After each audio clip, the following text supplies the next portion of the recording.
Oh, I'm excited tonight. My brother from another mother. Yeah, he's my twin, no question, but you can tell difference that he wears the glasses all the time and I wear them sometimes. Darrin Barnett. And the wonderful Lisa Goddard, of course, from Adoni Media. She joins us now. Oh, look at that background. Let's have a beautiful sunset forever in Queensland in front of your lovely smiling face. So I wanted to talk just for a second here about the idea that the Labor Party, who have put already in place 43% of 1% of the world's problems need to be dealt with, dropping reports like the cataclysmic stuff that came out yesterday, are most likely going to end up either where the Teals are at 75% of 1% of the world's problem, or could go the whole 100% of 1% of the world's problem. Yet still, this week, loons are turning up and are intimidating the staffers of Labor MPs.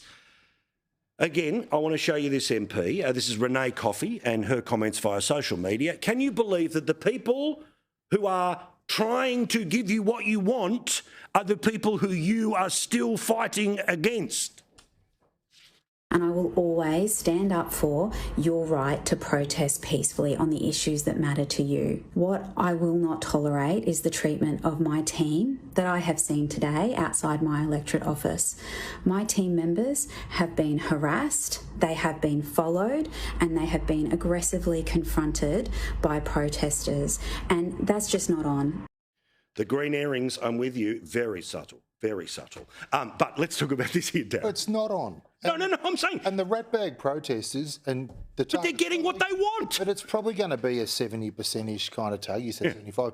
But it's the age-old question of, do you want 70% of something or 100% of nothing? Correct. And these ratbags are out the front protesting.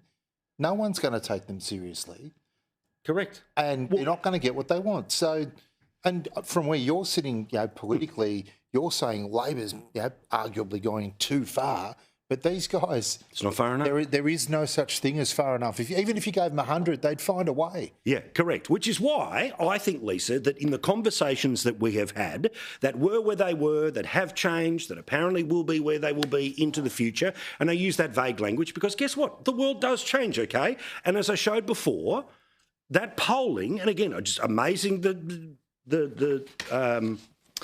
tumbleweeds about this, but it's like, I mean, if Newspoll is telling you right now, 28% are basically in the, bugger net zero, we're kind of where we are, right? That's fine and fair enough. 25% are cool with where we are now.